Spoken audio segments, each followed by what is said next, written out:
बहू की सुहाग की कीमत। लो बस हो गया, अब सिर्फ कुछ दिनों का इंतजार करना है। शहर की बड़ी बड़ी टॉप मॉडल कंपनियों में मैंने अप्लाई किया है।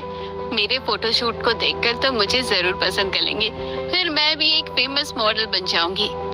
नैना जो शहर की रहने वाली एक पढ़ी लिखी लड़की थी, उसका बचपन से ही मॉडल बनने का सपना रहा था और आज अपने सपने से सिर्फ कुछ ही कदमों की दूरी पर थी।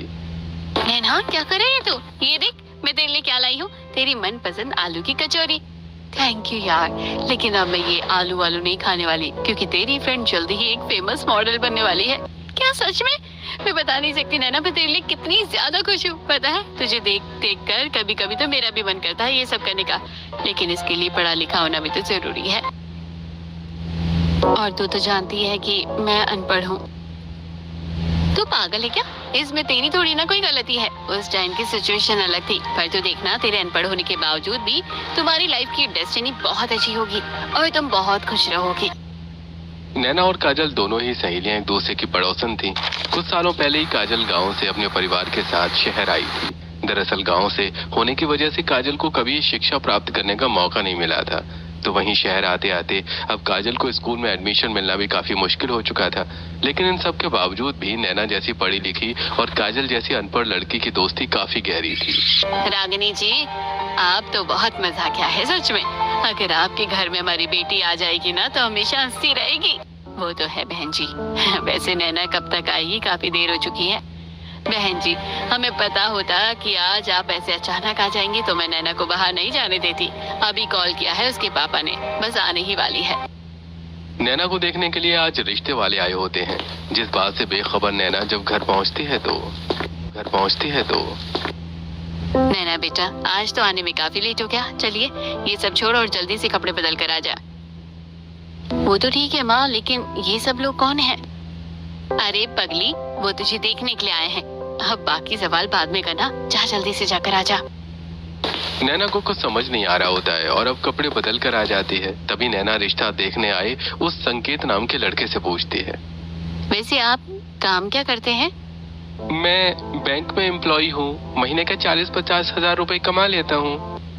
सिर्फ 40-50 हजार? माँ, अगर मेरे लिए कोई रिश्ता लाना है तो कम से कम कोई अमीर तो लेकर आओ।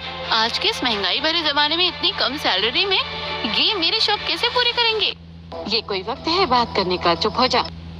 यही सही वक्त है ऐसी बातें करने का। उनके साथ लाइफ तो मुझे स्पेंड करनी है, आप लोगों को नहीं। भाई बहन जी, आपकी बेटी को कोई महलों का राजकुमार चाहिए। चलिए अब हम चलते हैं। शुक्रिया इस बेइज्जती के लिए। अब आप अपनी बेटी के लिए अपने जैसे मिडिल क्लास नहीं बल्कि किसी अमीर खानदान के लड़के को ढूंढना। रागिनी अपने बेटे को लेकर वहाँ से चली जाती है। उनके जाती कमलेश गुस्से से कहते हैं, अरे ये सब क्या था नैना? इतनी मुश्किल से इतना अच्छा रिश्ता मिला था, वो भी तूने ठुकरा दिया। अगर मेरी शादी करवानी है तो कोई अमीर लड़का ढूंढो, वरना मैं खुद ढूंढ लूंगी। मुझे मेरे मिडिल क्लास परिवार में शादी नहीं करनी। नैना को शुरू से ही अमीर परिवार चाहिए था, इसके चलते आए दिन रिश्ते ठुकरा दिया करती थी। तो वहीं दूसरी तरफ काजल के अनपढ़ होने की वजह से उसके लिए कोई भी रिश्ता नहीं आता था। इसी तरह कुछ दिन गुजरते हैं और आज नैना के लिए काफी अमीर घर से रिश्ता आता है। नैना बेटा, तुझे एक अमीर घर में जाना था ना शादी करके। ये देख तेरे लिए कितने अमीर घर से रिश्ता आया है। अरे माँ बताओ ना, लड़का क्या करता है, कैसा दिखता है? उनका बिजनेस है तो किस चीज का बिजनेस है? उनका खुद का खानदानी बिजनेस है, बहुत बड़ा बंगला है उनके पास, लेकिन एक छोटी सी दिक्कत है। अरे पापा, क्या ही दिक्कत होगी? लड़का ड्रिंक करता है ना, कोई बात नहीं, मैं बंद करवा दूंगी। बेटा, कुछ सालों पहले लड़के का एक्सीडेंट हुआ था। उस एक्सीडेंट के बाद लड़का व्हील चेयर पर आ चुका है। मम्मी पापा, आप दोनों का दिमाग तो नहीं खराब हो गया है? आप अपनी बेटी की शादी एक अपाहिज लड़के के साथ करना चाहते हैं? अरे बेटा, अमीर भी तो है, और क्या पता कल को कोई भगवान के चमत्कार हो जाए और वो दोबारा अपने पैरों पे खड़ा हो जाए। चमत्कार के भरोसे मैं अपनी जिंदगी बर्बाद नहीं कर सकती। मुझे एक अमीर लड़के के साथ साथ एक फिट लड़का चाहिए, ना कि कोई अपाहिज। नैना इस रिश्ते से भी साफ साफ इनकार कर देती है। तो वहीं अब किस्मत का खेल देखिए, जो रिश्ता नैना के लिए आया था अब वही रिश्ता घूम फिर कर काजल के लिए भी आता है। हाँ जी, भगवान की कृपा से हमारे पास किसी भी चीज की कोई कमी नहीं है। आपकी बेटी हमारे घर में रानी बनकर रहेगी। लेकिन हमारे बेटे के बारे में तो आपको पता ही है, हम आपसे कोई जबरदस्ती नहीं करेंगे। अब बाकी आपकी मर्जी। कोई भी माँ बाप अपनी बेटी की जिंदगी बर्बाद नहीं करना चाहेगा एक अपाहिज से उसकी शादी कराकर। देखिए, आपका जो भी जवाब हो, आप हमें शाम तक बता दीजिए। सारी बातें क्लियर करके संगीता और राजेश अपनी महंगी सी गाड़ी में बैठकर चले जाते हैं। तो वहीं उनके जाने के बाद एक बात उन्होंने बिल्कुल सच कही है, कोई भी माँ बाप अपनी बेटी का हाथ एक अपाहिज हाथ में नहीं दे सकता। लेकिन इसमें उस बेचारे की क्या गलती है? वैसे भी हमारी बेटी के अनपढ़ होने की वजह से उसके लिए कोई रिश्ता नहीं आ रहा। शायद भगवान की इसी रिश्ते में मर्जी हो। ममता और रंजीत इस रिश्ते के लिए हाँ कर देते हैं। तो वहीं काजल भी अपने माँ बाप की परेशानी को देखते हुए कुछ नहीं कहती। और अब जब ये सारी बात नैना को पता चलती है तो तेरा दिमाग तो नहीं खराब हो गया है? ये रिश्ता मेरे लिए भी आया था, मैंने तो साफ इनकार कर दिया। अरे पागल, तू सिर्फ अनपढ़ है, तेरे लिए कोई कमी थोड़ी ना है। तो तू क्यों अपाई से शादी करी है? नैना, मेरे माँ बाप की जिसमें खुशी है मैं भी उसी में खुश हूँ। शायद यही मेरी तकदीर का फैसला है और क्या पता भगवान ने मेरे लिए कुछ अच्छा लिखा हो। नैना काजल को समझाने की कोशिश करती है, लेकिन काजल इस रिश्ते से इनकार नहीं करती। दिन गुजरते हैं और आज आखिरकार काजल और अपाहिज राजीव की शादी हो जाती है। अपने पति की व्हील चेयर को पकड़ते हुए काजल मंडप में फेरे ले रही होती है। तो वहीं आसपास खड़े कुछ लोग देख रही हो बहन, कैसे इसके माँ बाप ने सिर्फ चंद पैसों के लिए अपनी बेटी की शादी अपाहिज के साथ कर दी। अरे सब पैसों का कमाल है, वरना ऐसे अपाहिज को तो कोई अंधा भी अपनी बेटी ना दे। लोगों के ऐसे ताने सुनकर राजीव की आंखों में आंसू आ जाते हैं। तो वहीं उसके माता पिता को भी अपने अपाहिज बेटे के लिए काफी ज्यादा बुरा लगता है।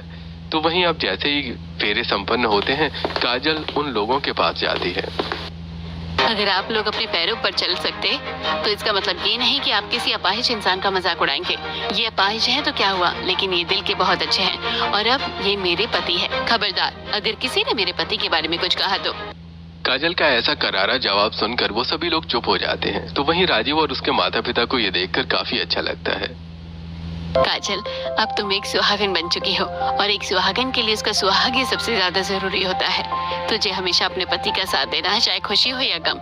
तुम कभी भी अपने पति की जिम्मेदारी को निभाने से मुंह नहीं मोड़ोगी, वादा कर मुझसे। हाँ माँ, मैं इस जिम्मेदारी को अच्छे से निभाऊंगी। अब मेरे लिए मेरी जिंदगी में सबसे बढ़कर मेरा सुहाग ही है, मेरा सुहाग ही है। अपनी माँ की बातों को याद रखते हुए काजल विदा होकर अपने बंगले जैसे ससुराल में आ जाती है। और गृह प्रवेश की रस्म के बाद काजल के सास ससुर उसे एक खानदानी हार देते हैं। काजल बहू, ये हमारा खानदानी हार है। अब से ये तुम्हारा हुआ। ये तो बहुत महंगा दिख रहा है, मैं इसे ऐसे कैसे ले सकती हूँ? माँ जी, आप ही इसे संभालिए। बहू, अब ये खानदानी हार तुम्हारा है, इसे संभालना अब तुम्हारी जिम्मेदारी है और मैं जानती हूँ कि तुम इस जिम्मेदारी को बखूबी निभा पाओगी। संगीता अब हार काजल के हाथों में दे देती है, जिसके बाद अब एक सर्वेंट आकर राजेश और काजल को उनके कमरे में ले जाता है। आपके चेंज करने का टाइम हो गया है। राजीव के कपड़े चेंज करने में उसकी मदद करता है और अब व्हील चेयर से उसे बेड पर लेटा लेता है। इसके बाद अब काजल भी कपड़े चेंज कर लेती है और अब जब दोनों कमरे में अकेले होते हैं तो तुम भी सोच रही होगी ना कि तुम्हारी कैसी किस्मत है जो भगवान ने तुम्हारी शादी मुझ जैसे अपाहिज से कर दी। ऐसा क्यों बोल रहे हैं? भगवान जो करता है अच्छे के लिए करता है। पता नहीं मेरे अपाहिज होने के पीछे इसमें क्या ही अच्छाई छिपी हुई होगी। 2 साल पहले मैं अपने दोस्तों के साथ बाइक रेस लगा रहा था, वही मेरी जिंदगी की सबसे बड़ी भूल थी। जीतने के चक्कर में मैंने बाइक की स्पीड बहुत तेज कर ली और रॉन्ग साइड पर चलने लगा, जिससे एक कार के साथ मेरा एक्सीडेंट हो गया और तब से मैं अपाहिज हूँ। पता नहीं मैं अपने पैरों पर कभी खड़ा भी हो पाऊंगा या नहीं। मैं भगवान से दुआ करूंगी कि आप जल्द से जल्द अपने पैरों पर खड़े हो जाएं। काजल की ऐसी बातें सुनकर राजीव को काफी अच्छा लगता है और अब इसी तरह से रात गुजरती है और नया सवेरा शुरू होता है। काजल देखती है कि राजीव को नहलाने और कपड़े पहनाने के लिए भी एक सर्वेंट की जरूरत पड़ती है। तो वहीं राजीव का खाना भी काफी अलग बनता है। राघव जी ये सब खाना खाते हैं, लेकिन ये सब तो काफी फीका लग रहा है। अरे भाई, इनकी मेडिसिन चल रही है ना, तो डॉक्टर ने इन्हें ये सब खाने को बोला है। राजीव के खाना खाने के बाद एक नर्स जाकर राजीव को उसकी सारी मेडिसिन देती है और उसे गार्डन में ही व्हील चेयर पर घुमाती है। राजीव की सारी दिनचर्या को काजल अच्छे से नोट करने लगी थी। तो वहीं दूसरी तरफ आज फिर से नैना के लिए एक मिडिल क्लास घर से रिश्ता आता है और इस बार उसके माँ बाप इस रिश्ते के लिए हाँ कर देते हैं। आप लोग फिर से मेरा रिश्ता एक मिडिल क्लास परिवार में कर रहे हैं और इसके तो माँ बाप भी नहीं है। पता नहीं कैसा लड़का है, एक मामूली सी कॉर्पोरेट जॉब करता है वो। बहुत हुआ तेरा, तुझे कुछ करना तो है नहीं, बस पूरा दिन लैपटॉप लेकर बैठी रहती है। अब तुम्हारी शादी के लायक उम्र हो चुकी है, तेरी सहेली का भी घर बस गया है, अब तू भी घर बसा ले। अगर अब तूने कोई ड्रामा किया ना तो हम तुझे घर से निकाल देंगे, समझी? फिर भटकती रहना गलियों में। नैना ये शादी करना तो चाहती नहीं थी, लेकिन मजबूरी के आगे नैना को झुकना ही पड़ता है। और आज नैना और कार्तिक की शादी होती है, जिसमें काजल भी आई होती है। मैं बहुत खुश हूँ कि शादी के बाद भी हम दोनों सहेलियों का घर एक ही मोहल्ले में है। अब तो हम पड़ोसन बनकर रहेंगे साथ में।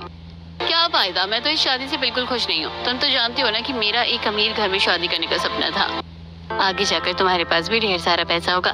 आज तो तुम्हारी जिंदगी का सबसे खास दिन है। चलो मुस्कुरा दो, मेरे लिए ना सही, कम से कम मेरी फोटोज के लिए तो मुस्कुरा सकती हो। लोगों को दिखाने के लिए नैना खुश तो होती है, लेकिन मन ही मन काफी ज्यादा उदास होती है। और अब शादी के बाद नैना अपने मिडिल क्लास ससुराल में आ जाती है। ये घर कितना छोटा है, ऐसा लग ही नहीं रहा कि शादी करके अपने ससुराल आई हो। बिल्कुल मायके वाली फीलिंग आ रही है। अभी तक तुमने कपड़े नहीं बदले? ये लो, चाचा ने तुम्हारे लिए कुछ फूड भिजवाया था। सुबह होते ही चाचा चाची भी वापस चले जाएंगे। सच में उन्होंने मुझे माँ बाप जैसा ही प्यार दिया है। मेरे मम्मी पापा के जाने के बाद उन्होंने मुझे कभी माँ बाप की कमी महसूस नहीं होने दी। सब तो ठीक है कार्तिक, लेकिन तुम्हारा घर तो काफी छोटा है। सिर्फ 2 ही कमरे और हॉल है। मुझे एक बड़ा लग्जरी घर चाहिए जिसमें काफी सारे कमरे हो। और तुम्हारे पास तो सिर्फ एक बाइक है ना। मेरा सपना है कि मेरे हस्बैंड के पास एक महंगी सी गाड़ी हो जिसमें मुझे रोज लॉन्ग ड्राइव पर ले जाए। हर लड़की का सपना होता है ये, और मैं पूरी कोशिश करूंगा कि जल्द से जल्द तुम्हारा ये सपना पूरा कर सकूं। कार्तिक की बात सुनकर नैना कुछ ज्यादा खुश नहीं होती। इसी तरह उनकी शादी के भी दिन गुजरते हैं। नैना भी एक मिडिल क्लास हाउसवाइफ की तरह घर संभालने लगती है। तभी नैना की नजर उसके अनपढ़ सहेली काजल पर जाती है, जो अपने कमरे की बालकनी में खड़ी होती है। अरे नैना, मैं तुझे ही कॉल करने वाली थी। चल मिलकर चाय पीते हैं, बहुत टाइम हो गया है साथ में चाय पीते हुए। कुछ गपशप करते हैं। काजल के बुलाने पर नैना उसके अमीर बंगले जैसे ससुराल में जाती है। और जब उसके बंगले को देखती है तो भगवान, ये तो किसी राजा महाराजा का बंगला दिख रहा है। कितना आलीशान है। मुझे तो यकीन नहीं हो रहा कि मेरी अनपढ़ सहेली इतने बड़े घर में रह रही है। अरे नैना, क्या सोच रही हो? चल आजा बैठते हैं, मैं अभी कुक से कहकर चाय बनवाती हूँ। थोड़ी देर में कुक बहुत महंगे महंगे कप में नैना और काजल के लिए चाय और साथ में कई तरह के नाश्ते लेकर आता है, जिसे देखकर नैना कहती है, काजल, तेरी तो किस्मत चमक गई। सच सच बता, तूने राजीव से शादी इसलिए की ना ताकि तुझे ये इतना बड़ा घर और पैसा मिल सके? नैना, ऐसा नहीं है। मैंने ये शादी बस अपने माँ बाप की खुशी के लिए की है। और एक सुहागन के लिए सिर्फ उसका सुहाग ही जरूरी होता है, ना कि घर और पैसा। ये सब तो बस दिखावा है, वरना इसकी असली नीयत तो मुझे अच्छे से पता है। कहीं न कहीं नैना अब काजल से मन ही मन जलने लगी थी। तो वहीं आज शाम को ऑफिस से आकर कार्तिक जब खाना खाने के बाद अपने ऑफिस का काम कर रहा होता है तो हमारी शादी को अभी ठीक से 10 दिन भी नहीं हुए हैं और तुमने जॉब पर जाना भी शुरू कर दिया। तो मुझे कहीं हनीमून पर भी नहीं ले जाओगे क्या? मेरा सपना है कि हम हनीमून पर गोवा जाएं। शादी की वजह से वैसे ही काफी छुट्टियां हो गई हैं, तो अभी बॉस छुट्टी नहीं देंगे। और गोवा थोड़ा एक्सपेंसिव जगह भी है। हम वहाँ हमारी फर्स्ट एनिवर्सरी पर चलेंगे। अगर तुम कहो तो मैं तुम्हें 1-2 दिन के लिए ऋषिकेश घुमा लाता हूँ छुट्टी में। एक मिडिल क्लास आदमी की सोच बस यहीं तक ही हो सकती है।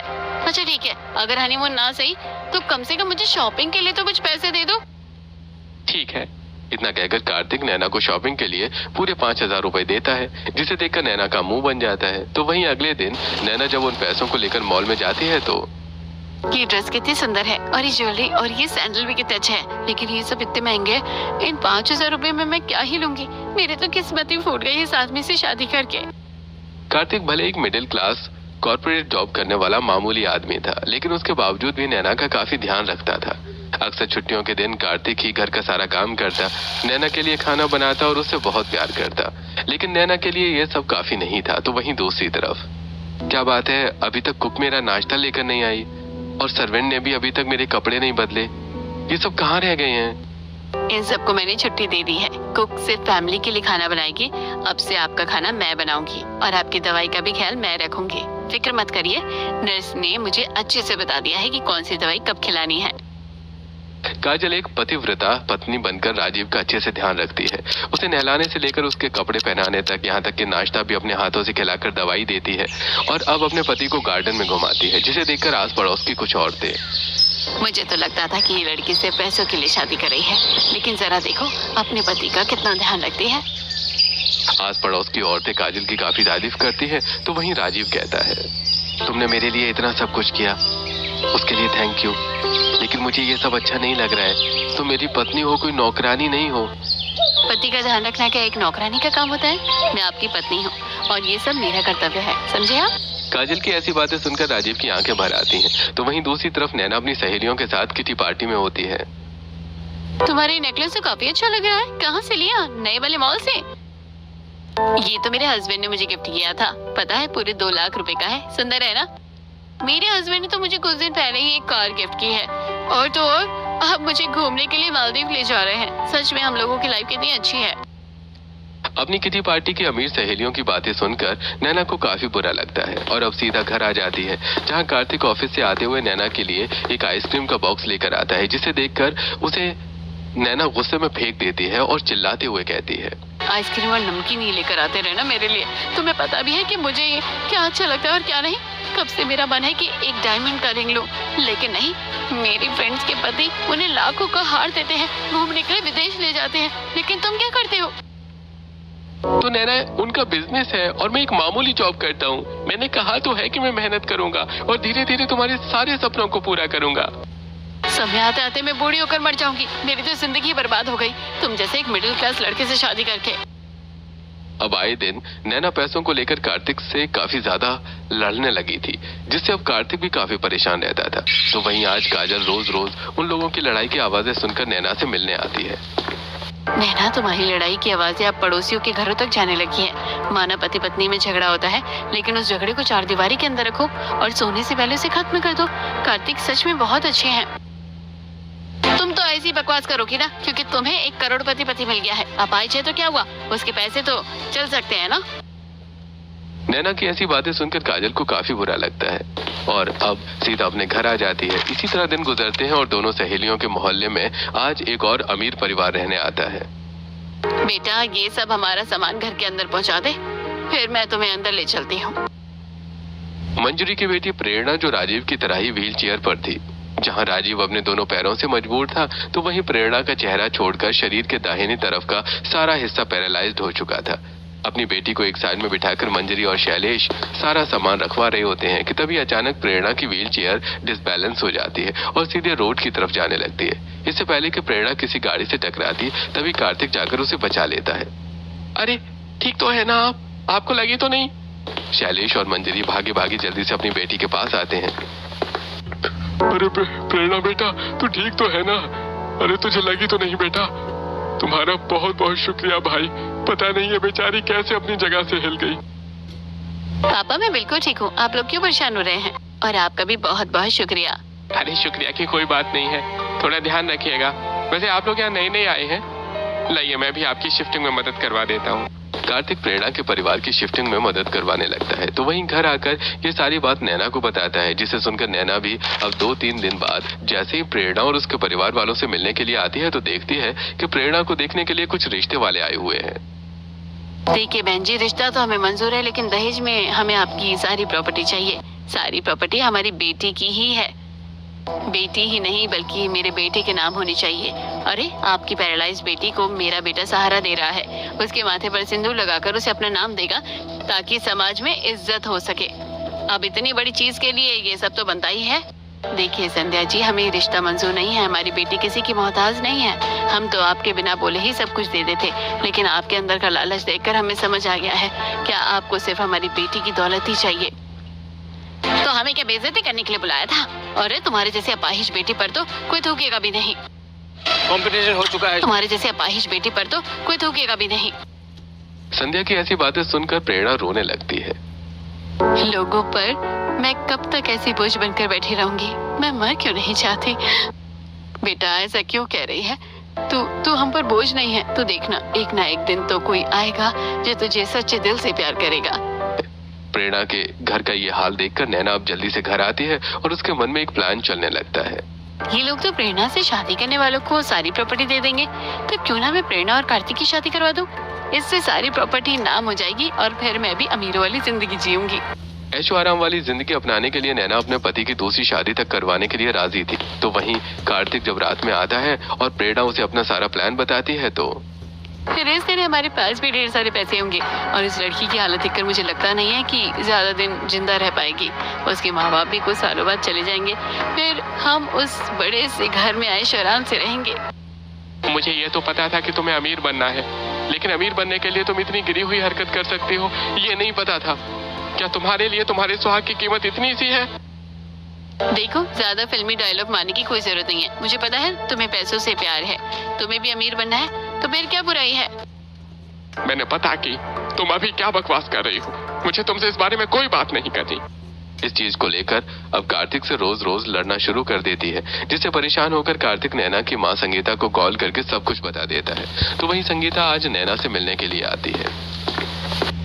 तेरा दिमाग तो नहीं खराब हो गया है? अरे कार्तिक तुझे कितना प्यार करता है, मैं तो सपने में भी नहीं सोच सकती अपने पति को किसी और औरत से बांटने के लिए। और एक तू है कि मम्मी करना क्या है, सिर्फ शादी तो करनी है, फिर उसके बाद हमारे पास कितना पैसा होगा? संगीता के समझाने पर भी नैना नहीं समझती। तो भाई आज जब कार्तिक ऑफिस से घर आता है तो देखता है कि नैना कमरे में फांसी लगा रही है। ये देखकर कार्तिक जल्दी से नैना को फांसी लगाने से बचाता है। तुम्हारा दिमाग तो नहीं खराब हो गया था? ये क्या कर रही थी तुम? तुम भी तो मेरी बात नहीं मान रहे हो। मैं कब तक इस गरीबी में रहूं? घुट घुट कर जीने से अच्छा है कि मैं एक दिन मर ही जाऊं। नहीं चाहती हो ना कि मैं दूसरी शादी करूं? तो ठीक है, लेकिन अगर कल को कुछ भी हुआ ना तो उसकी जिम्मेदार सिर्फ तुम हो। कुछ नहीं होगा, विश्वास करो मुझ पर, सब ठीक हो जाएगा। बिल्कुल कार्तिक के घर आने के वक्त ही मैंने फांसी लगाने का नाटक किया। अब मुझे अमीर बनने से कोई नहीं रोक सकता। मन ही मन काफी खुश होती है और अब अगले दिन प्रेरणा उसके परिवार वालों को सारी बात बताती है। प्रेरणा की ऐसी हालत देख कोई भी उससे शादी नहीं करेगा और हम माँ बाप अपनी बेटी का घर बसता हुआ देखना चाहते हैं, इसलिए यही हम सबके लिए सही रहेगा। और आप लोग चिंता मत करिए, शादी से पहले मैं कार्तिक को तलाक दे दूंगी और उसके बाद प्रेरणा का बिल्कुल एक बड़ी बहन बनकर ख्याल रखूंगी। बड़ी चालाकी से प्रेरणा और उसके घर वालों को नैना मैनिपुलेट कर दिया है, जिससे सभी शादी के लिए मान जाते हैं। और अब जल्दी नैना कार्तिक से तलाक भी ले लेती है। तो वहीं दूसरी तरफ, अरे काजल, तुम कुछ खा क्यों नहीं रही हो? कुछ और मंगवाऊं क्या खाने का? अरे बेटा, आज उसने तेरे लिए व्रत रखा है, पता नहीं ये भी कितने ही व्रत रखती है। तुम ऐसा क्यों कर रही हो? तो मेरी वजह से अपने आप को तकलीफ देती हो। अगर मैं जिंदगी भर न सही हुआ तो जिंदगी भर ऐसे ही करती रहोगी क्या? लेकिन मुझे यकीन है कि आप जल्दी ठीक हो जाएंगे और मुझे ये सब करने से मत रोकिए, ये मेरा फर्ज है। काजल के मन में इतनी इज्जत और प्यार देखकर सभी काफी खुश होते हैं। तो वहीं दूसरी तरफ अब जैसे ही कार्तिक और प्रेरणा की शादी की बात पूरे मोहल्ले में फैलती है तो सुना तुमने, इस नैना ने सिर्फ पैसों के लिए अपने पति से तलाक लिया है और दूसरी शादी भी करवा रही है। ऐसी लालची लड़की नहीं देखी मैंने। लोगों की ऐसी बातें सुनकर भी नैना को कोई फर्क नहीं पड़ता। जब काजल को सारी बात पता चलती है तो क्या कर रही हो? मत कर ऐसा, जिंदगी भर पछताएगी। तू ऐसा ही बोलेगी ना, तुझे तो बैठे बैठाए सब कुछ मिल गया, अब मेरी खुशियों को देखकर मत चल। नैना किसी की नहीं सुनती और प्रेरणा कार्तिक की शादी करवा देती है। और शादी के बाद प्रेरणा के माँ बाप आधी से ज्यादा प्रॉपर्टी कार्तिक के नाम कर देते हैं, जिससे नैना अब अपने सारे ऐशो आराम को पूरा करती है। वही नेकलेस है जिसे मैं कब से खरीदना चाहती थी, अब मेरे सारे शौक पूरे होंगे। सिर्फ नैना अपने सुहाग को बेचकर अपने शौक पूरे कर रही थी। तो वहीं दूसरी तरफ काजल राजीव के लिए कई 100 किलोमीटर दूर पहाड़ियों पर बसे एक वैद्य बाबा से मिलने के लिए जाती है और उन्हें राजीव की सारी कंडीशन के बारे में बताती है। बेटा, मैं कोई भगवान तो नहीं हूँ, लेकिन जड़ी बूटियों का उस्ताद जरूर हूँ। ऐसी कई जड़ी बूटियाँ हैं मेरे पास जो आज मरे शरीर को भी जिंदा कर दे। मैं तुम्हें कुछ जड़ी बूटियाँ दूंगा, उसे अपने पति को खिलाना और उसके पैरों की मालिश करना। अगर भगवान ने चाहा कुछ वक्त में ठीक हो जाएगा, और बाकी तो तुम्हारी आस्था तो है ही जो तुम्हें इतनी दूर से यहाँ लेकर आई। वैद्य की दी हुई जड़ी बूटियों को रोज काजल राजीव को खिलाती है और उसकी दी हुई दवाई से राजीव के पैरों की मालिश भी करती है, जिससे राजीव व्हील चेयर से हिल नहीं सकता था। अब धीरे धीरे काजल के सहारे खड़ा होने लगता है। हाँ, बस एक कदम। माँ, पापा देखो, मेरे पैरों में जान आ रही है, मैं अपने पैरों पर खड़ा हो पा रहा हूँ। ये सब देख के सभी की आंखें भर आती हैं और अब धीरे धीरे राजीव ठीक होने लगता है। तो वहीं दूसरी तरफ मैंने सुना आप कुछ ढूंढ रहे हैं, सेविंग्स अकाउंट, तो यहाँ वहाँ जाने की कोई वहीं दूसरी तरफ अरे आज तुमने मेरे बिना ही नाश्ता कर लिया? हाँ, प्रेरणा को दवाई जल्दी खानी होती है ना, तो उसी के साथ मैं भी नाश्ता कर लिया था। वैसे आज मैं मूवी देखने के लिए जा रही हूँ, तुम भी चलो, बहुत टाइम हो गया साथ में मूवी देखे हुए। तुम चली जाओ, मुझे आज प्रेरणा को डॉक्टर के पास लेकर जाना है। नैना के पास अब ऐशो आराम वाली जिंदगी तो आ गई थी, लेकिन अब कार्तिक नैना से ज्यादा प्रेरणा के साथ वक्त बिता रहा था। उसका ख्याल रखना, डॉक्टर से टाइम पर उसको लेकर जाना नैना को थोड़ा थोड़ा बुरा लगने लगता है। तो वहीं अब जब देर रात तक कार्तिक प्रेरणा के साथ ही रहता है तो नैना। क्या हुआ नैना, तुमने मुझे कॉल करके बाहर क्यों बुलाया? ये सिर्फ शादी पैसों के लिए थी, तुम उसका ध्यान क्यों रख रहे हो? उसके लिए घर में और भी लोग हैं। तुम्हारे लिए सिर्फ पैसे जरूरी हैं, लेकिन मेरे लिए मेरा रिश्ता, और ये बात तुम्हें कभी समझ नहीं आएगी। इतना कहकर कार्तिक वापस प्रेरणा के पास चला जाता है। तो वहीं अब नैना भी अपने कमरे में आ जाती है। अगले दिन अपनी अमीर सहेली के साथ रेस्टोरेंट में बैठी होती है। आज इन लोगों में से कोई भी नहीं आया, कहीं और गई है क्या ये? अरे कोमल तो अपने हस्बैंड के साथ बाहर घूमने के लिए गई है, मीनाक्षी भी आजकल अपने हस्बैंड के साथ ही वक्त बिता रही है, और मैं भी अगले हफ्ते अपने हस्बैंड के साथ बाहर जा रही हूँ। ये सब देखकर नैना को अब काफी ज्यादा बुरा लगने लगता है। तो वहीं दूसरी तरफ कार्तिक कई डॉक्टर से मिलता है, जिससे ट्रीटमेंट लेने के बाद अब प्रेरणा भी धीरे धीरे रिकवर होने लगती है। नैना दीदी आप आ गई। ये देखिए आज मेरे पैर की उंगलियां हिल रही हैं और हाथ की हथेली भी। लगता है मैं जल्दी ठीक होने वाली हूँ। ये देखकर नैना को बिल्कुल भी अच्छा नहीं लगता और वो अपने कमरे में चली जाती है। कहीं मैं कार्तिक और प्रेरणा की शादी करवाकर कोई गलती तो नहीं कर बैठी? पैसा तो मिल गया, लेकिन मेरा पति मुझसे दूर होता जा रहा है। अब काफी ज्यादा परेशान हो जाती है और कुछ दिनों के लिए मूड ठीक करने के लिए बाहर ट्रिप पर चली जाती है। तो वहीं इस बीच राजीव भी पूरी तरह से ठीक हो जाता है, जिसे देखने के लिए आस पड़ोस के लोग भी आते हैं। ये सब मेरी बीवी का कमाल है, उसकी प्रार्थना, उसकी मेहनत, उसी की वजह से ही आज मैं अपने पैरों पर दोबारा खड़ा हो पाया हूँ। सुहागन चाहे तो अपने बीमार पति को भी ठीक कर सकती है। एक तुम हो जिसने अपने पति को दोबारा पैरों पर खड़ा कर दिया, और एक नैना है जिसने पैसों के लिए अपने पति को ही बेच दिया। इस बीच धीरे धीरे अब प्रेरणा भी ठीक होने लगी थी, जिससे कार्तिक और प्रेरणा की नजदीकियां भी बढ़ जाती हैं। और कुछ दिनों में सभी को पता चलता है कि वहीं ट्रिप से आने के बाद नैना को जब ये खबर मिलती है तो तुम्हारी हिम्मत कैसे हुई? तुम्हें शर्म नहीं आई? मैं तुम्हारी एक पत्नी हूँ। ये नहीं कि मेरी कोख में तुम्हारा बच्चा होना चाहिए ना कि इसकी कोख में। तुम मुझे धोखा कैसे दे सकते हो कार्तिक?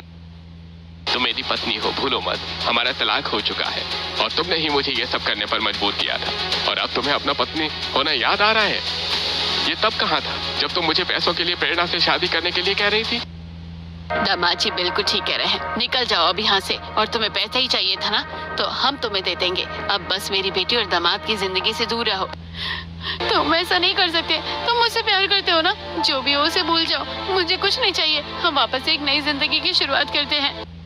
प्यार करता हूँ नहीं, करता था।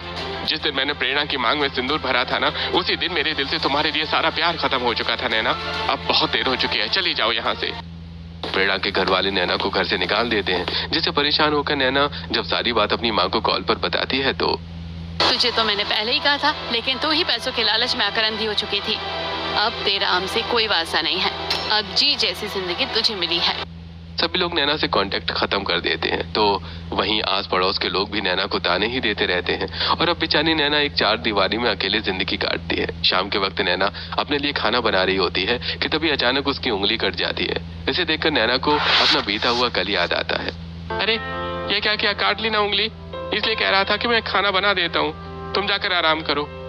मेरे होते हुए तुम्हें इतनी गर्मी में किचन में ये सब झेलने की कोई जरूरत नहीं है। इन्हीं सब चीजों को याद करते हुए नैना किचन में बैठकर फूट फूट कर रोने लगती है।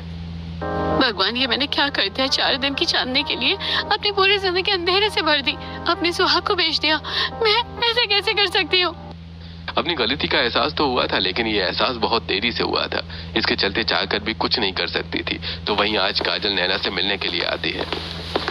नैना मैं जानती हूँ तुम बहुत परेशान हो और तुम्हें अपने किए पर बहुत अफसोस है। तुमने जो भी किया तुम्हें उसकी सजा मिल चुकी है, लेकिन इसका मतलब ये नहीं कि तुम अपनी पूरी जिंदगी बर्बाद कर लो। कार्तिक भले ही तुम्हारे साथ नहीं है, लेकिन वो ये नहीं चाहता कि तुम फूट फूट कर बस रोते रहो। शायद भगवान की यही मर्जी है, तुम्हें जिंदगी में एक और मौका दिया है, इसे गवाओ मत। काजल नैना को समझा ही रही होती है कि तभी वहाँ कार्तिक आ जाता है, जिसे देखकर नैना, आप यहाँ? तुम्हें इस तरह मैं कब तक देख सकता था नैना?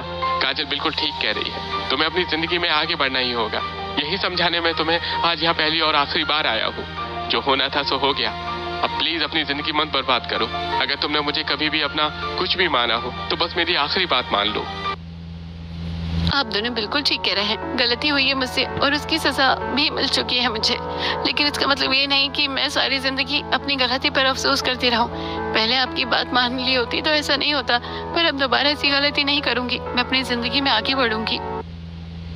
नैना की बात सुनकर कार्तिक और काजल दोनों ही काफी खुश होते हैं, जिसके बाद अब नैना अपने बचपन के सपने मॉडलिंग को चुनती है और कई कंपनियों में इंटरव्यू देती है। काजल अपने पति के साथ एक हंसी खुशी जिंदगी जीती है, तो वहीं कार्तिक प्रेरणा भी अपनी जिंदगी में आगे बढ़ जाते हैं।